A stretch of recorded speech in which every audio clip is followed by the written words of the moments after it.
Good evening once again for another edition. This time, let's hope it takes. The same edition. For the same edition of the Castle of Spirits True Ghost Stories podcast, I'm your Ghostkeeper Vince. And I'm your Ghostkeeper Jane. And we are the Ghost Keepers. And we were here last night. Yeah. Saturday Fright Live. Mm-hmm. Like we like to record these episodes live on YouTube. Then we broadcast them out as a podcast on Monday morning. So if you're listening in podcast land, happy week. You missed it. Whoa. But yeah, man. We basically began the broadcast last night, and right out of the gate, we had some serious issues, I would say. Yeah, for sure. I sort of arrived at the conclusion that maybe something did not want us to continue last night. He's not saying it was ghosts, but it was ghosts. I mean, what else would you blame it on?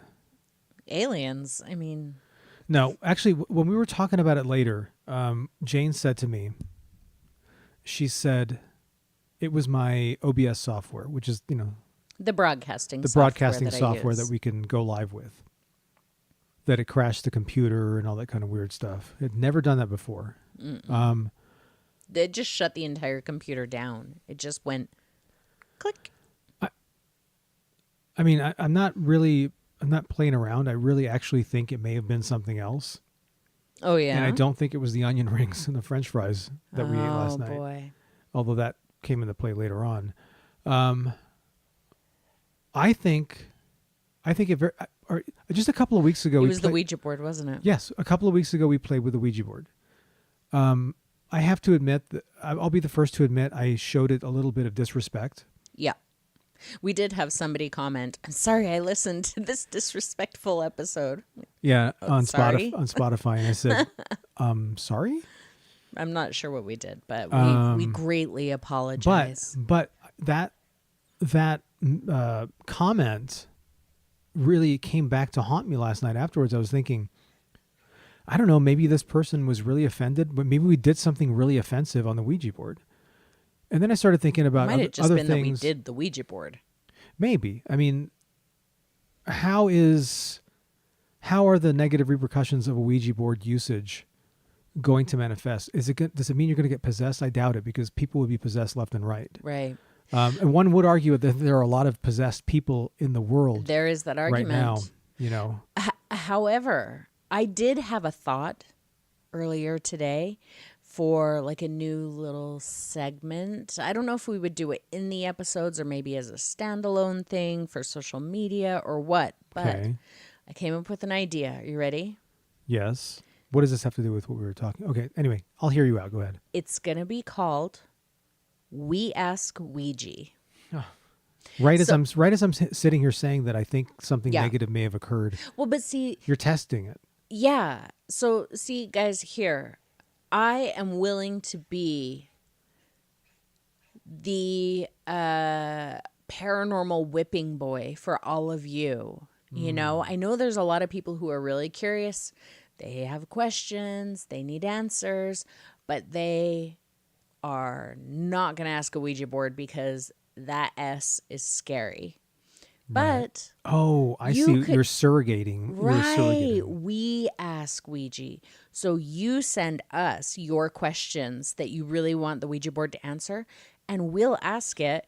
Therefore, setting ourselves up for failure, possession, for a very boring hauntings, and you will escape without repercussions and get your answer. Best of both worlds. Question: are we going to be doing this on the air, or are we going to do it like take it as homework and say, oh, by the way, Josephine, you asked if your aunt was, looking over and she said yes. No, we would have receipts. We wouldn't just be like, we totally did the Ouija board and this is your answer. That's dumb. All right, we would do it on camera. Oh, I don't know, man. Because, okay, that happened last night. Mm-hmm. Then today we saw a friggin' ghost on the road. We saw a ghost. I'm thinking that there's something following us around now going, hey guys, I'm watching you. Try it again tonight and I will screw your show up so bad. We got to tell them the story about seeing the ghost. Yeah. So we're driving home and we're coming around the corner in our neighborhood There's a car parked on the side of the road next to a trash can that has some cardboard in it. And just as we approached the car, so the garbage cans were going out of my field of vision, Vince says, I think I just saw a ghost. But right as he was getting ready to say that, I was opening my mouth to say, where did that person go? Because we both clearly saw a person standing near the garbage can, moving. It wasn't just the garbage can, but the garbage can passed behind the car. But as we came around, you could see inside the car. You could see around the car. There was no way they could have run to the front door of the house. I mean, we're seriously like, we passed by the garbage can within 5 feet. So, but we both saw someone there. Yeah, it's you get a quick shot of the sidewalk and the garbage can. Now, what I think it may have been, well, my logical mind jumped in and said the garbage can was stuffed full of like really long cardboard, and it was kind of sticking out. It was, and but it wasn't leaning. moving. But it wasn't moving. But I thought maybe my eye thought that was a person because Yeah, but the it's a figure was sidewalk. moving, and it was wearing a white shirt. I did see that. I remember thinking it was a female figure, but aside from that, I don't really remember any details other than the fact that you slammed on the brakes and we're like, what? And I'm like, oh my God, just because I said I saw a ghost doesn't mean you have to slam on the brakes in the middle of traffic. Slam on the brakes? Why are you making everybody think I'm a You dummy? practically stopped. I mean, it was a didn't. side street, 25 miles an hour, I didn't. But- I didn't hit the brakes. But Jeff Well, you and- certainly let go of the gas. Jeff in chat said that I finally got my wish of seeing a ghost. But, even if that really was a ghost, that doesn't count because I need indisputable truth or indisputable proof. Incontrovertible evidence. Yeah. I have to practically have a ghost come up and get in my face and be completely see-through and then let me take videos and photos and yeah.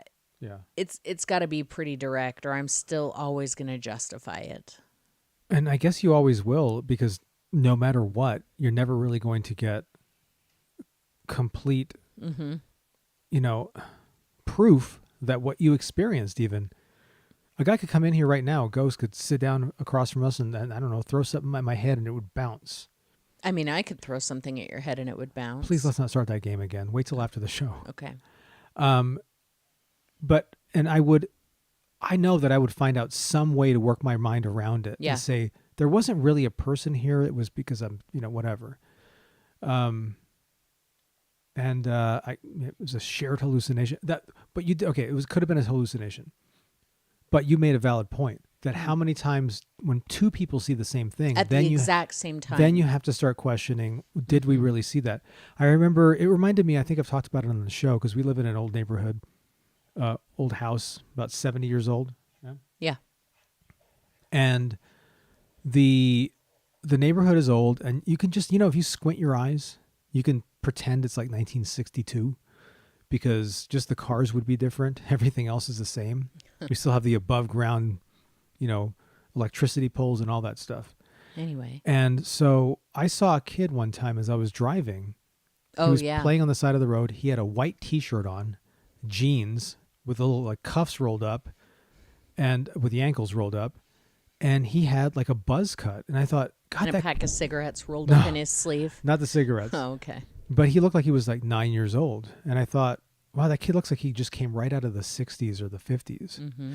And then I thought, maybe who's to say that he didn't, that I just saw a ghost. You see people coming and going, you don't talk to them. And yeah. We've talked about that before too. Yeah. You might pass people all the time just driving down the road who you see them, but maybe nobody else does. You have no idea you just saw a ghost. Likewise, sometimes you see pieces of art. That's true. You see, I'm not just talking about paintings. I'm talking about art, movies. You hear a song. A poem. You read a wonderful sculpture. poem. Yes. And how many of those things could possibly be haunted? Every single one of them. That's what we came here. Well, not every single one of them.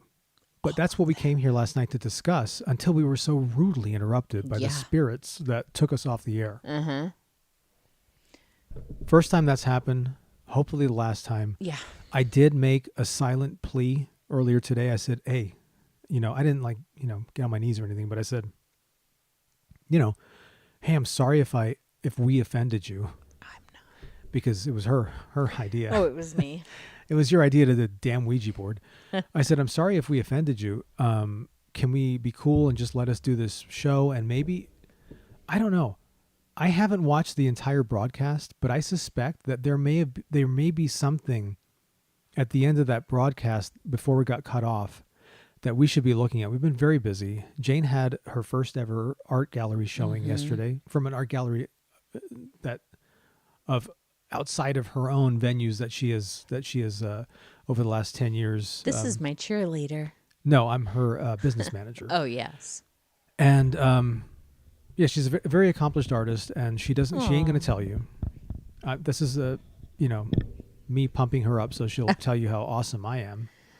Yes. Later we'll talk about that later. But yeah. Anyway, now, a lot of people look at your artwork and sometimes say, that looks haunted. Yeah. And somebody asked you, have you ever created a piece of art that you thought was haunted? And you're like, I don't know. Not that I'm aware of, but I'm totally open to the idea. That said, the thumbnail for this episode is an altered photograph of a painting that I did. Yes, it is. Yeah. Because and today we are talking about haunted art in all of its forms. yes. What do we call it? We call it that's this not art is haunted. This art is haunted. I was going to say that's not art. That's haunted. And I actually have 3 segments, so perhaps I should go ahead and get started on one of mine. Segment away. I have 3 You're like of them. the I gotta get my notes. like the podcasting equivalent of the podcasting centipede. Anyway. Was that a human centipede reference? It was a human centipede crack. It almost feels like human centipede is a dirty word or like a really obscene phrase if you've seen the movie. I got to tell you, though, I was prepared for that movie to get under your skin, real, but I'm bumped in your face. I was prepared for it to be really awful. And no, it was great. It really was nowhere near. I mean, it is exactly what you think it is, but it was nowhere near as graphic. Like, I was really surprised at how tame it was. The part that really got me the worst, and I had to like look away, and I still think about it, and I'm like, it was at the very beginning when he first kidnaps his first victim. He's got him laying out on the surgical table, and he's explaining what he's going to do. Oh. And the person's leg is like out straight, and the doctor grabs the kneecap and wiggles it side to side. And I thought I was going to die. Body horror to the extreme. Not quite David Cronenberg, but I knocked my kneecap off one time in junior high, and it was the most incredible pain I've ever felt in my life. Okay. You're already getting on the tingly scale over here, so let's keep it off of the body horror. Let's do it. Let's talk about haunted art. So, first up, I have The Anguished Man, the painting The Anguished Man. And I showed it to you last night, Vince, but you're going to pretend. You're going to look at it again tonight, and you're going to pretend I did not show you this last night. The Anguished Man? Yes, this is the painting. That be? Oh, my goodness. Yes. That is one hell. If you're watching live... I've never seen that before, especially the last time when we did a show about it, okay, like that's 2 enough. years ago. That's too much. So The Anguished Man is owned by a man named Sean Robinson, and he's in Cumbria, England. He said that he inherited the painting from his grandmother, and she apparently kept it locked in her attic for like 25 years because she claimed that the artist mixed his own blood in with the oil paint, which if you paint with oil paint, you know that's not a thing that can happen. But can you do it with acrylic? Sure. But okay, maybe they thought it was oil paint, then it's not. I don't know. But either way, she said he mixed his blood in with the paint and then unalived himself. What does that mean? So some of the activity, I mean, the activity really runs the gamut of everything that you can imagine. There's voices and moans and doors slamming, objects moving, objects disappearing.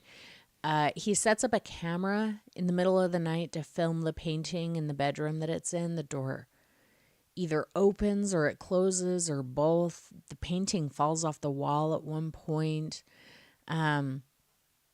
His wife was pushed down the stairs. There's really like nothing that hasn't happened to them, apparently. You can actually see his Sean Robinson's footage on YouTube. If you just search Sean Robinson, the Anguished Man, you'll find his channel. And I don't believe he's updated it at all in several years, but for a while there, he had quite a few videos about it. And they're really interesting to watch. Did he have a lot of followers? I don't think so, strangely. And there's no book or anything like that, or a movie? No, they were gonna make a movie about it. Oh, that'd be cool. I think it was like 2017 or something, and it fell apart. And then, he hasn't updated his YouTube in years. Too bad. But the thing that makes me go, like some old Arsenio Hall episode, things that make you go, no. no? Oh, sorry. That makes me really wonder how legit it is. Paranormal investigators actually begged Sean to let them study his painting. Yeah. And he refused. And his reasoning was, it's just too dangerous. Yeah, my meter's kind of going off on that. Yeah. I mean, if you've got the genuine article and you can prove the existence of the paranormal, let's show it. Who cares? These people can sign a waiver. It's a creepy painting, though. It really is. And, without going on too long about it, I think there's no indication that Sean himself is an artist that I could find. Yeah, I was going to ask, did he make... I don't Is there any believe evidence so. that he may have created it himself? But I don't think so. Because while the image does look kind of primitive and it's super creepy, like it's not the most realistic thing, I would say that it does appear to have been painted by somebody who has painted for a little while, at least, who's experienced. So I don't think that somebody who's never painted before could just whip that painting up with, yeah. I mean, it could have been a commission, too. Who knows? Okay. I mean... But it's a creepy painting. He commissioned somebody to do it. Maybe. Or maybe he probably bought it. You know how people sell art that they don't want anymore? Yeah. He probably You'd think bought it. That somebody would be like, bruh, I dropped that at the local thrift store and you picked it up. And that is mine. It's not haunted. Maybe they'd be excited by the prospect. I don't know. All right. My next painting is called Man Proposes, God Disposes, from 1864, painted by Edwin Landseer. And it is a painting of polar bears that are apparently eating a person, but it's so not graphic that, I mean, in one corner it kind of looks like there might be a rib cage or something, but even then doesn't give me any kind of like possessed or haunted vibes. What about that are they saying is haunted? So this painting hangs in a university at Royal Holloway University of London. And there is lore at the university from the students that if anyone sits near the painting during exams, they will fail their exams. So every year during exams, they actually cover the painting with the Union Jack while everyone's doing their little tests. Okay, I have a theory about that. Oh, I can't wait to hear this. The painting sits at a particular location of this hall. Is it on a ley line? No, it has nothing to do with it. The seat closest to it is the last seat that anybody would want to occupy, meaning that it's probably got the worst view of the place. And it is the seat that is always chosen by the person who's by late the person who came late to class. And so they show up and they're like, oh, I got to sit by the painting over here. We did it. We solved ghosts. Again, we've done this before. We solved ghosts a lot. So this superstition is so strong at the university, though, that even professors who don't necessarily believe still insist that it be covered up during exams because tradition. Yeah, tradition is important. I guess so. And then I have one more. This is the portrait of Bernardo de Galvez at the Hotel Galvez in Galveston, Texas. Was it Galveston? Galveston, Texas. Wow. So it's just Is he the guy that named it after? Or is it a coincidence? See, because his name is Bernardo de Galvez. Yeah, I would assume. Mm-hmm. De Galvez would be a better name for the town. I'm just saying. Okay. So I don't know. He was a general or something. It's just basically he was some kind of general or yeah. I don't know, It's but, like an 1800s painting of, or 1700s or something, painting of a guy in military regalia. It's just kind of like a standard military style portrait. Nothing fancy looking about it. But guests report that when they take pictures of it, or pictures where it happens to be in the frame, that it won't capture the picture. The face will be distorted. Some say it will look like a skull.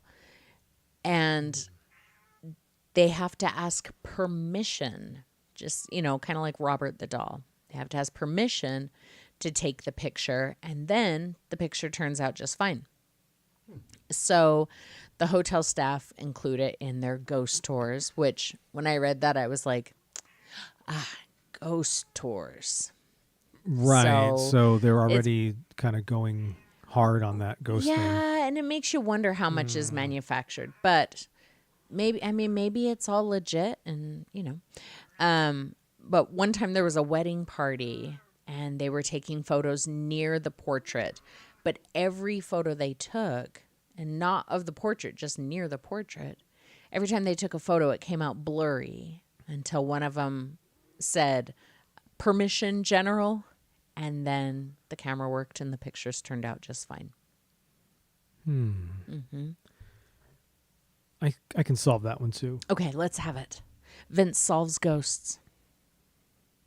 It's just in the same way that when you have hiccups, if you drink a glass of water through a paper towel, it fixes it. Yep. The reason why is because you're drinking with a little bit more intention than you would if you just blindly and.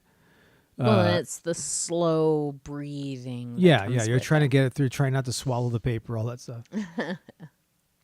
So when the guy stopped and said, "Oh, General, can we please have permission?" He stopped for a moment. It was a mindful moment. And he probably adjusted the focus or something. I don't know. Yeah, maybe. He's thinking, it's kind of like when you take a breath. Yeah. People say take a breath. It's not take because it's take a beat. I hate when people say that stuff.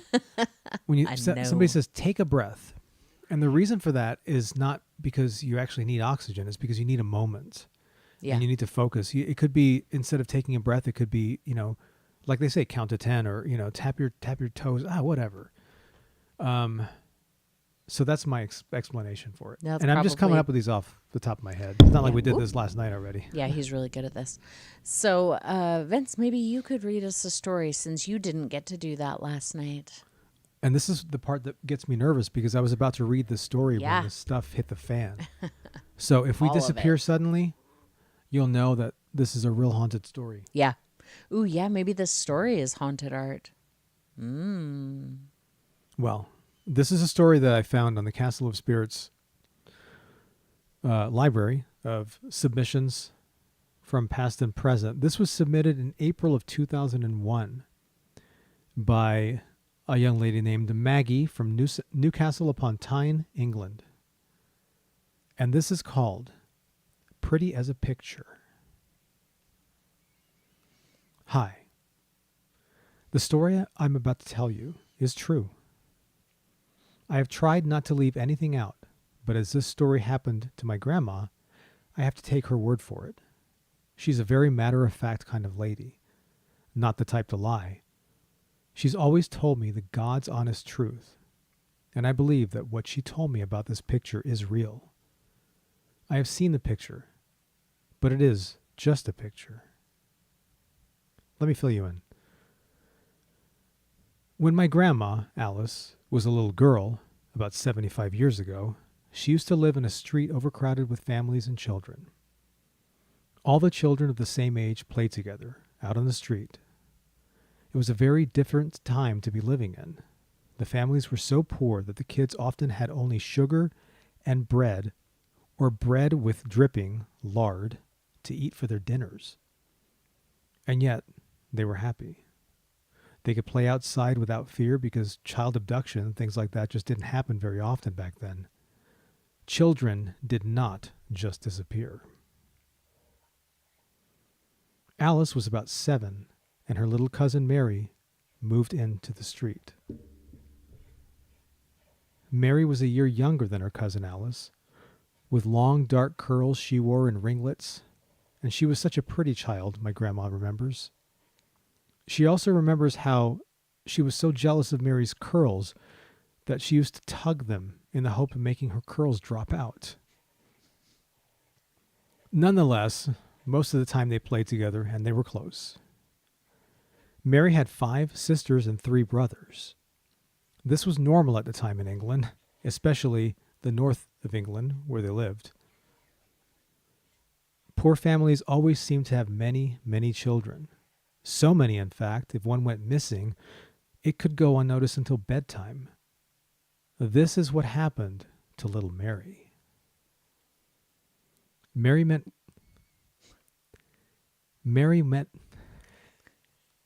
I can't say it. Mary went missing one day, and Alice noticed that she did not come out to play. She looked for Mary in all the usual places they played: the steel yard, the corner shop, beside the school, behind the chapel. She could not find her. Alice assumed she was ill and played with some other children instead. Alice went to bed that night in the room she shared with 3 of her sisters. There was a picture above the bed. They all shared one bed. The picture was of a country scene. It showed a river, a little house, an apple tree, the usual stuff you'd expect in a crude watercolor painted by a friend of the family.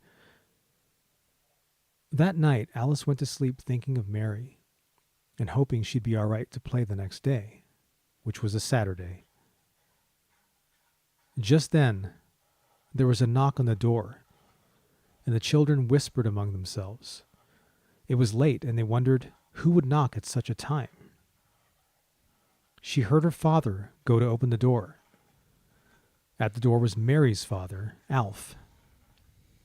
He asked if the family had seen anything of Mary that day, to which Alice's father said no, and asked what was happening. Alf explained little Mary was missing. Alice went to sleep worrying, and the next day most of the street, including the children, all pitched in and searched the town to try and find Mary. Mary had last been seen on Friday morning, playing near an old run-down cottage, which was derelict and had become a hangout for the local kids. Inside it was bare, thick with dust, and the walls were covered with graffiti. Upstairs there was a bed with no mattress, and a damaged chair was left in the hall. But Mary was nowhere to be seen. A child's ribbon was found, however, in the corner of a little back room. Perhaps it was Mary's, they thought. The police were called, but Mary was never found. Then, after a few weeks, a strange thing happened. A little girl's face appeared in the cottage in the picture. Like Mary, she was a pretty little girl, and you could clearly make out her dark ringlets and rosy cheeks, and her sad, mournful expression. Alice showed her sisters and her mother. Her mother started to cry when she saw little Mary's face in the window. After all, Mary was her niece, and it had been a terrible shock to lose her. She made the children swear never to say anything about the painting because Mary's parents were devastated with grief.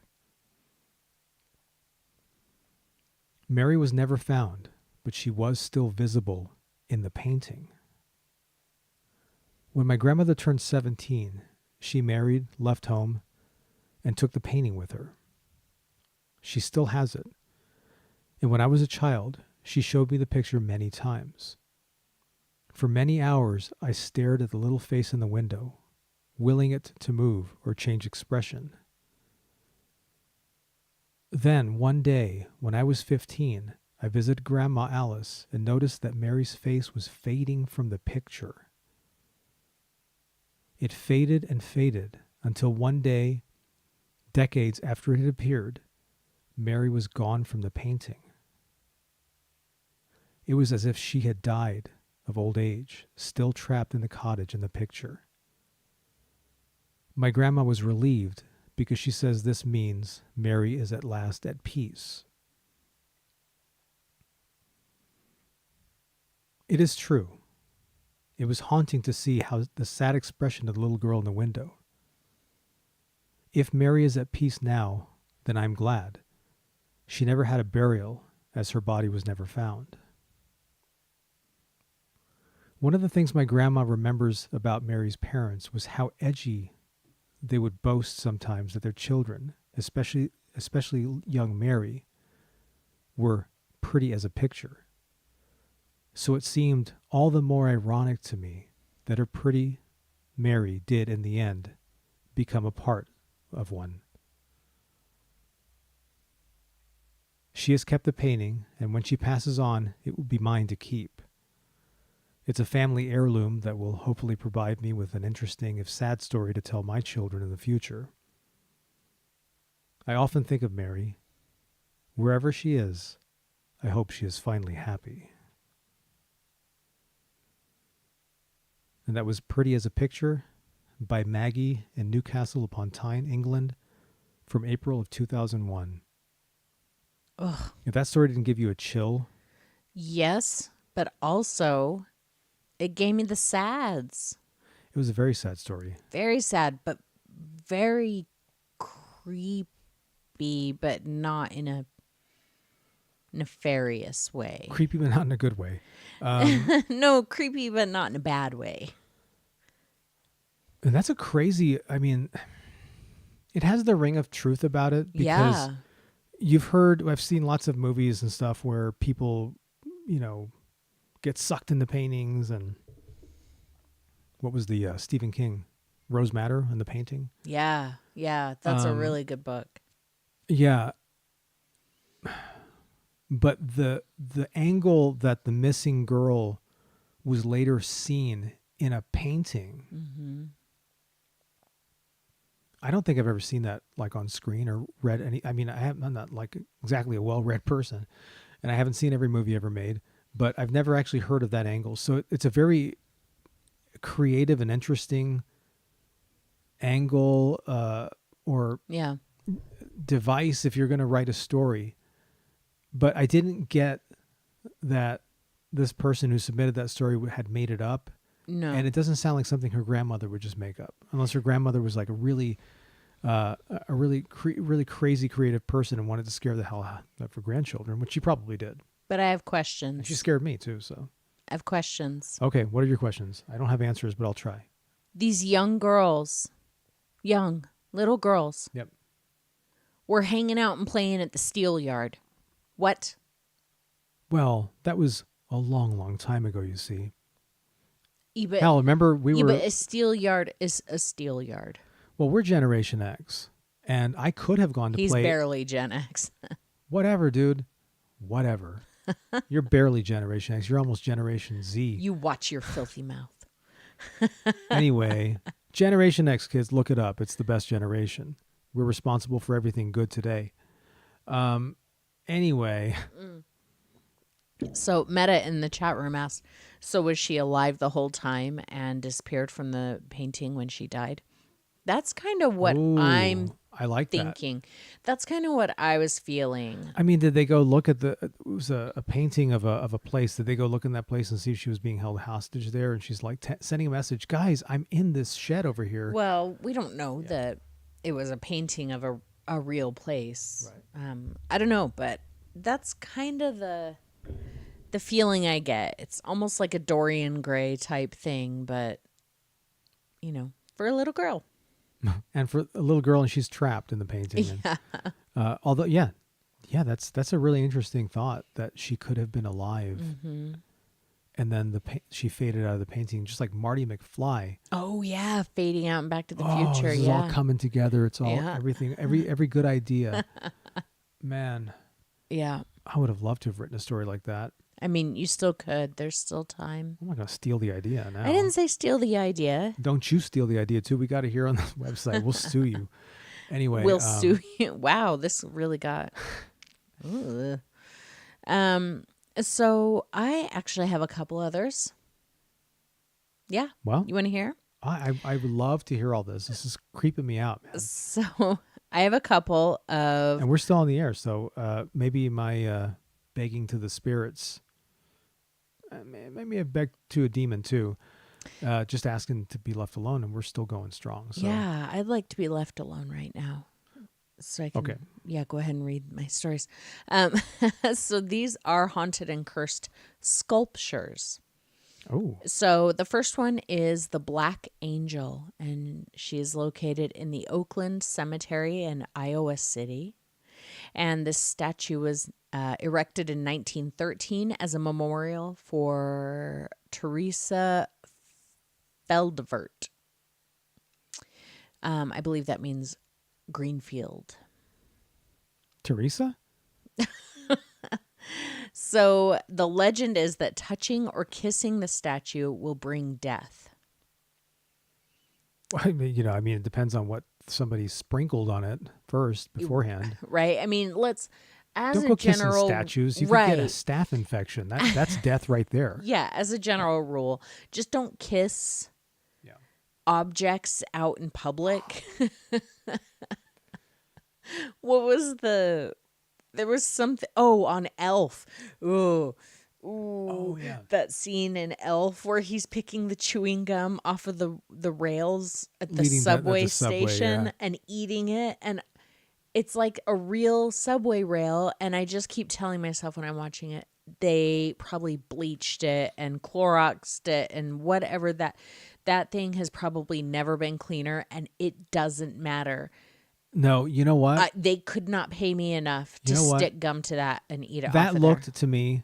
First of all, does Will Ferrell look to you like he's like not an impulsive, creative madman? Oh yeah, no. Comedy madman. Yeah. He looks like he would pick up he would do a John Waters, was Divine. John Waters Divine and pick up a piece of dog poop. No. We don't need to talk about that. But he could have been in the moment and said, I don't care. I'm going to go and lick this. And afterwards you're like, dude, you're going to die. Girl, you need to now be tested for all of the hepatitises. Anyway, go on. I'm sorry. Okay. So, pregnant women who walk beneath it will miscarry, and couples who kiss beneath it will die. Ooh. So I think that it's just best practice to stay away from this statue. Don't touch it. Don't look even. Yeah. You've seen enough of this statue. So move away. Some local teens in the 1970s, they dared each other to touch it. And apparently this is like a real documented thing. One boy repeatedly, that sounds like hell. He reportedly died in a car crash days after touching it. And then police, they're always catching vandals who are trying to deface it or, daring each other to, quote, break the curse. And what's really creepy about this statue, so it's called the Black Angel, and that's because the statue is black. It was originally bronze, but the bronze has oxidized to black, which makes it look very, very sinister. Let me see if I can find a picture of it. Hang on. So is there any sort of, I mean, I don't know, like chemistry or anything. I totally did not go to that class in junior high. I was like pretending I was sick. Oh yeah, she Is there is anything terrifying that if you, looking. that happens and you kiss, what did you say it was? It turned into? Hmm? Why was it black again? It oxidized? Yeah, because it was bronze and oxidized. The way it's standing is so creepy. Like it's wearing a hood. It doesn't look like you can see the face Yeah, at guys, all. and we will link all Yeah. these images in the show notes, whether Uh-oh. whether on YouTube or in the podcast listing. Well, So check it out if you want to check these things out. look, that's a dead guy. It's not really a dead guy, but in this picture, there's a man standing next to it with his hand on the statue. Well, let me tell you something. If the rumor is you touch it and you die, I can that's just, a dead guy. but also the rumor is very true that if you don't touch it, you die too. It's true. I mean- because life is terminal. 100%. But yeah, that statue is a lot creepier than Yeah, it sounds that's, like. I think it's looks like something out you- of Jacob's Ladder or something. you just Nah. picture like a standard Prophecy. angel statue, but in black. But this is not a standard angel statue. No, So, it's creepy. I love it. Yeah, so there's that one, and then the Bassano vase, and that's from Italy from the 15th century, and it was gifted originally to a bride who died mysteriously on her wedding night, as brides are wont to do in these stories. Yeah. It was passed through several families since then. I mean, it's from the 15th century, and each family suffered Dysentery. sudden deaths. Oh, sorry. I was trying to like. There was guess. probably a dysentery in there. Yeah, I mean that stuff was that can get you. So, in one instance, a pharmacist in the 1800s became the owner of it, one way or the other, and died within weeks of acquiring it. A local He priest, was 87 years old, but he died probably, yeah. A local priest tried to bury it, but it resurfaced. And it was eventually confiscated by the police and sealed in a lead box. Because- I bet that did the job. because that's what police do. They go all in on the paranormal and they say we're going to bury Right. this in a lead box. Well, it We're is gonna- Italy. well, I mean, what does that have to do with it? Well, I'm just saying that outside of the U.S., people probably do take things like this a little bit more seriously. I think that in the U.S., sometimes we are pragmatic to a fault when it comes to the paranormal. Okay, I was going to say the paranormal because I was going to say, are we? No, just the paranormal. Yeah, United States. Everybody here is crazy. So the vase was reportedly auctioned off in the 1980s. So I guess that lead box disintegrated, I guess as yeah. lead boxes are wont to do. Yeah. And in the 80s, when it was auctioned off, it had a note stating, "Beware, this vase brings death." Probably Marilyn Manson bought it, but don't quote me on that. Was that what your No, that's research just me. suggests? Oh, wow. That's just me. Well, but Marilyn Manson's still alive. Is he? I don't know. And then I don't know. just a bonus one. I didn't actually put this in my notes. I would have to do more research. It's a really humongous story. But if you want a little bit of a rabbit hole to go down, there are videos all over YouTube. There's articles all over online. I personally highly recommend that you look up the Hexam Heads. Those, Didn't we watch something on YouTube about yes. that the other day? Yeah, no, it's been a little bit, but yeah, we watched a documentary on YouTube about it. But the Hexam Heads are these little carved heads, statues, and they're creepy stories. And now the heads are gone, and nobody knows where they went. They're not real heads. They're statues. They're carvings. That's why I bring them up. The Hexam Heads. So yeah, Hexam Heads. Go Google that. That's a good story. Not right now. Wait till after this. After. Speaking of good stories. Yes. Oh, yes. I do have to get my glasses on because I am not as young as I look. Ooh. He's in his 70s. Just keep talking. Oh, I have to keep talking. Are you looking for your story? No, I found it. Oh, okay. It's right here. I found a quaint little interesting story. The Castle of Spirits archive is not exactly teeming with stories about haunted paintings or haunted Weird. artwork, but this is an invitation to anybody listening or watching that if you have a story to tell, or you heard a story once, get over to castleofspirits.com, submit the story, and let us put it on our website. Mm-hmm. Might even read it on the podcast in about 25 years, just like I'm doing now. Don't listen to him. This story was submitted anonymously in the USA in May of 2002. This is called The Velvet Painting. This happened to my husband and I about 20 years ago, 1981. We lived in an old apartment building in Wisconsin. My mother had told me that the building used to be a very large boarding house that was started in the late 1800s. I didn't know when it was converted into an apartment, but if I had to guess, it would have been in the early 1950s. Many strange things happened in our first floor 2-bedroom apartment. We were situated in an inside corner of what you might call a square. There was a living room window, and in a separate room was a bedroom window that both faced the building at the back of the square. We were completely away from streetlights and passing cars.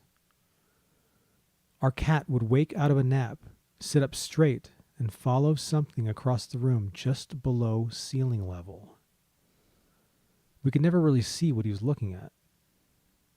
The small blob or shadowed ball would always be just seen out of the corner of our eyes.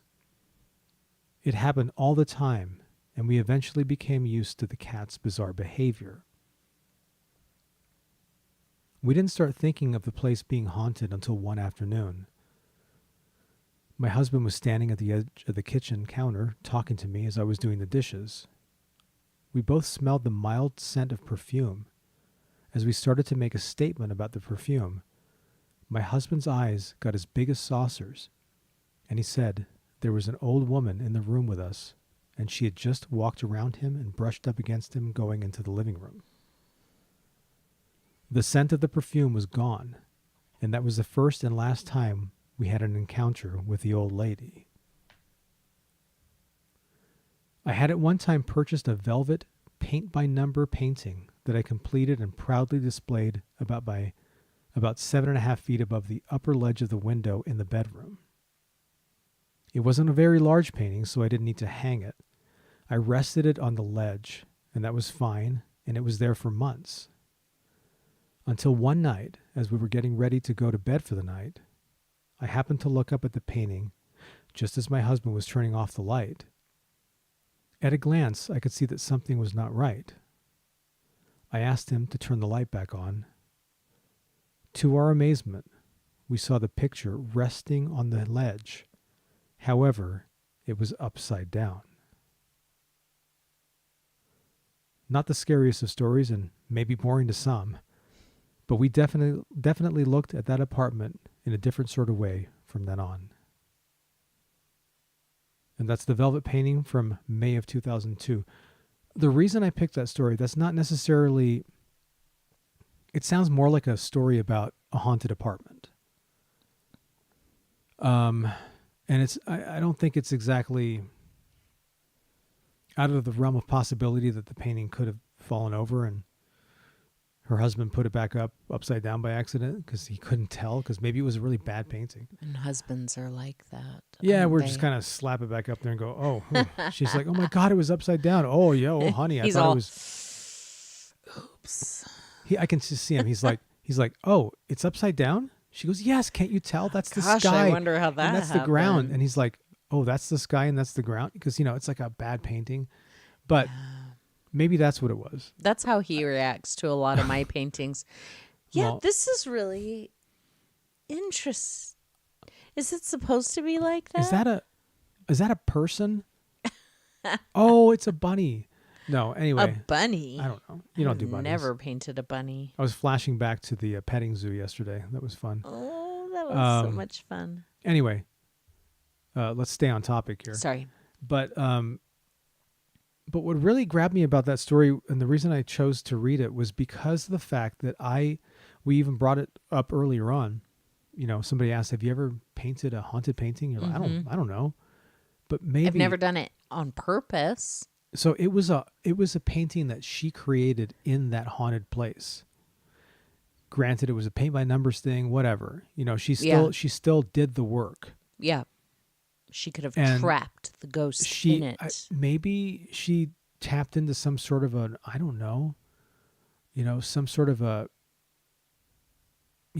she could have been in her zone. And Mm-hmm. sometimes when people get in the zone, they go dark. It's true. And so what happens if she was communing with something beyond this realm, and that something got trapped in the painting? I don't know. She didn't say exactly what the painting was about, was of.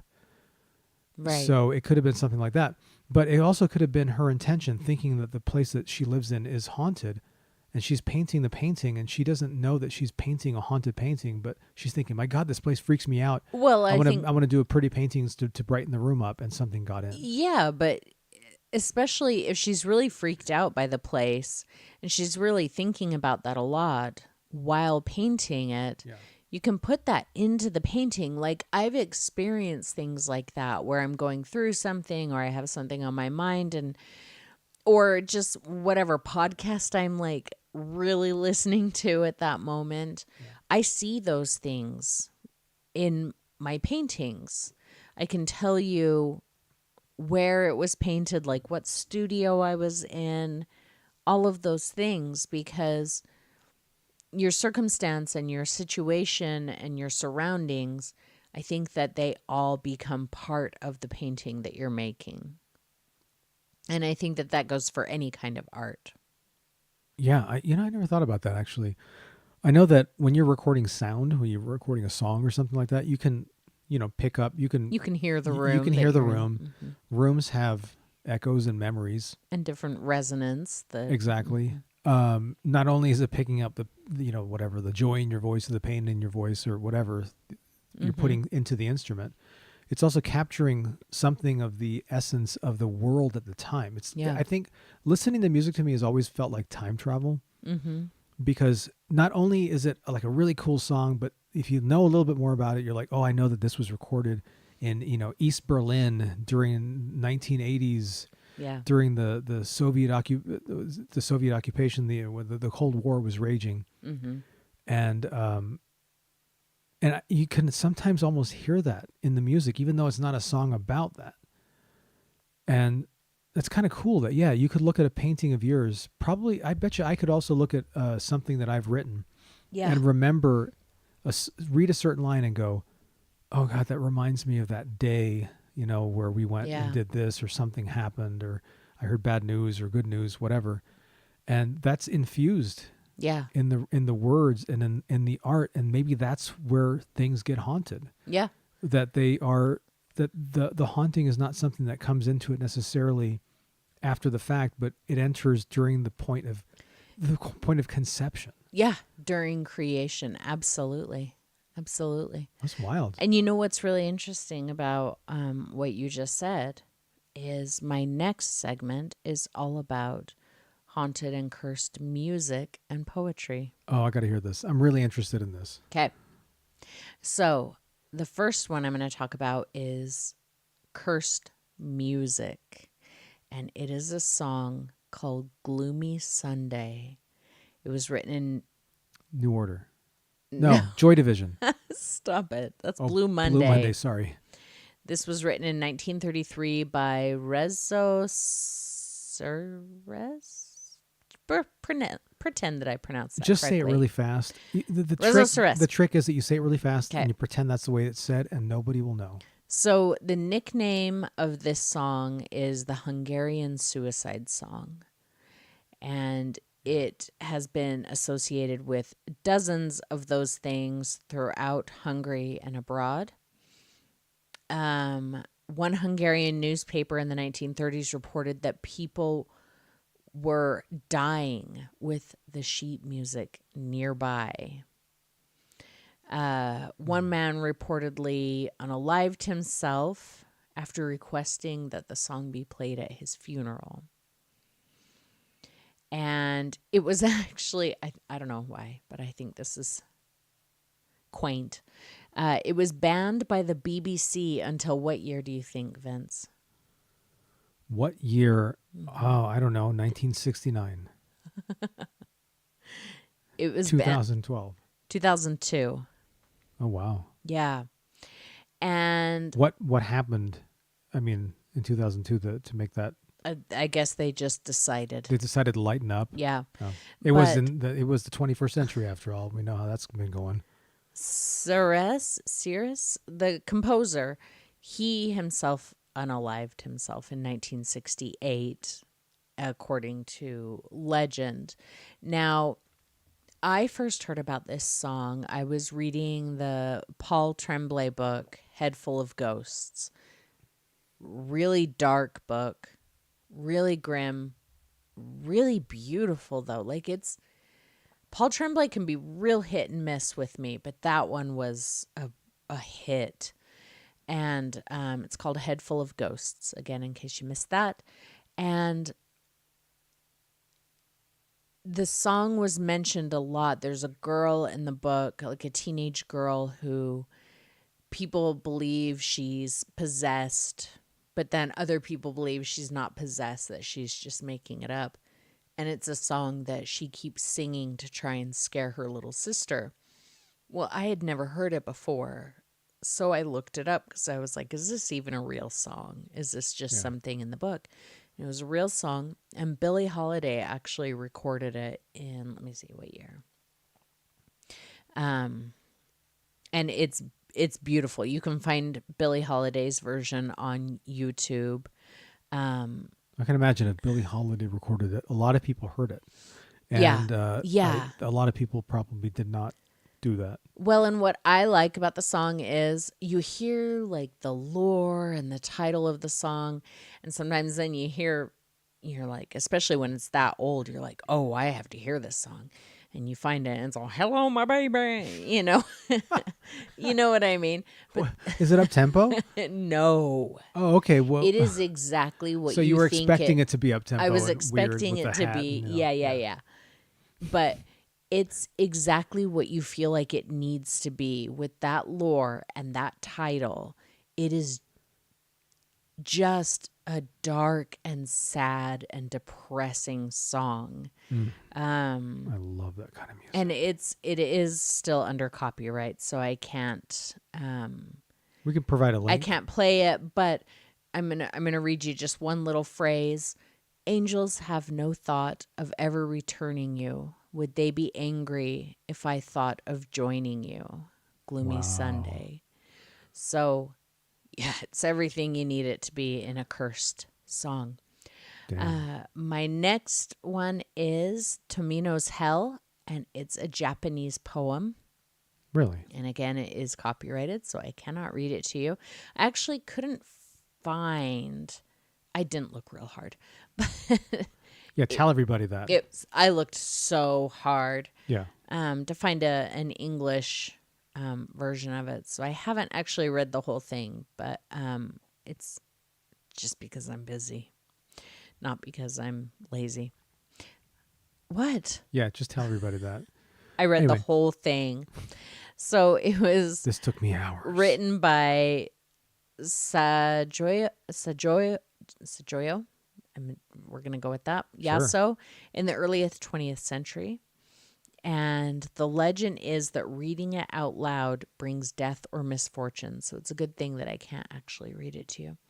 Mm-hmm. So Japanese paranormal forums actually share stories of readers who have fallen ill after reciting it. And a Tokyo radio host apparently read it on air in the 90s and was hospitalized days later. And the poem is still circulated online with warnings. Read silently, never aloud. And do you know what that reminded me of? No. Monty Python's The Deadliest Joke in the World. Oh, yeah. Wenn ich das Nannstück geht und Schlattermeier. Isn't it a salted peanut? No. Is that the joke? That's not It's it. the same. It's the same skit, but that's not part of the joke. Oh, okay. I've seen it, Yeah. but she has it all memorized. That one, there were. You can't watch. You can't watch Python anything Monty Python with me. with her other because she'll be sitting there saying every line out loud. Every line. And she ain't looking at the TV. She's looking at me. She's like, Yeah. and as she's reciting the lines, like she's and I'm like, huh, kind of like, oh, that's good, yeah. I'm gonna watch the TV now. Thank you. Hey, rude. Well, There was 5 peanuts walking down the Strasse, and one was assaulted.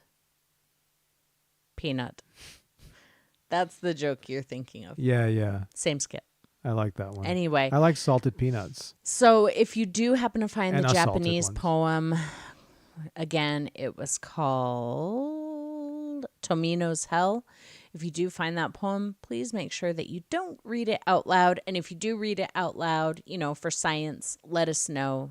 Please document your experience. Yeah, and preferably in high quality audio.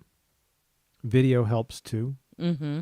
But you can also just email us and let us know. Yeah. You go to castleofspirits.com. There's all kinds of ways of getting in touch with us. There really are. You wouldn't believe it. You can even call us. Mm-hmm. Nobody ever does, but Nobody ever calls us. Look, man, if you call us, Spam. We get spam. yeah. If you call us, don't talk about, car warranties or anything like that. No, just tell us your story super quick because you only have like a minute or two. Just tell us something super quick. Yeah. And you know what? We really need to grow our little YouTube channel. It's starting to get up there. And we really love our little YouTube channel. So please subscribe. Just do it. Just throw us a bone. Yeah. If you're watching this and you haven't subscribed, shame on you. Rude. You better subscribe. Vince is coming at ya. Subscribe. Like it. Smash that subscribe button. But like I said, only once. Caress it gently. Because if you hit it twice, you unsubscribe. Right. So then you go ahead and hit it 3 times. Yeah. An odd number always of in times. odd numbers. 11 times. Odd numbers works are too. more satisfying anyway. Even numbers make me uncomfortable. Do they? Because they can be split evenly and it's like they can be like divorced and then everybody's sad. But odd numbers, you can't split those evenly and maintain whole numbers. You're right about this. You're Mr. right about Moon this. just licked the incense. Oh God! Did you just lick the incense? Oh, I don't What need are to you go doing? I don't need to go to the vet again, especially not at night. Who wants to go On to a the emergency Sunday. vet? Yeah. Our cat's on fire now. Meanwhile, yeah. Well, meanwhile the incense burns just along with the world. So Jeff said in chat that you should hit the subscribe button 3 times while looking into a mirror in the dark. And I agree. Thanks, Jeff. I love that. Good idea. Do that. And what else? I was going to say something about subscribe. Oh, if you're listening to this in podcast land and you've made it this far, I really have respect for you. You're a real trooper for staying You really are a this trooper long. because even I'm bored of us. You like us. You really like us. But also go to YouTube. Find us there at castleofspirits.com. Subscribe. Check us out. I don't know. Maybe you don't want to see what we look like. Yeah. But in any case, you get to see Mr. Moon. I have to tell you, though, my cousin, what am I talking about? My brother's kid in chat said, the video of the poem is on YouTube. Someone has commented the English version, and they've apparently read the poem and said that it's super creepy. So now, right. I need Just to don't do a do it little out loud. more and find out. Yeah, no, I won't. I'm read it out starting loud. to, I'm starting to gain a little bit of, not gain a little bit of respect, but I'm starting to tread more lightly on these things. Are you? So on and such forth as the Ouija board. Mm-hmm. I still don't believe there's much to it, other But than just in case. other than your own intention. But just in case Gogu is listening out there, I don't want any problems. Okay, but remember, guys, that we are going to start a new segment called We Ask Ouija. And this is us asking your questions so that you don't have to. So please either email us at cosghostkeepers@gmail.com or call us and leave us a question or contact us through the lounge. There's a bajillion ways. ask us your questions for the Ouija board, and maybe we will record us asking it, and you'll get your answer. Hey. Probably we will. Let's just go with we will. And if you like this podcast, tell a friend. And if you hate it, you should tell 2 enemies. Now, why would somebody want to tell their enemies about this podcast? To stick it to them.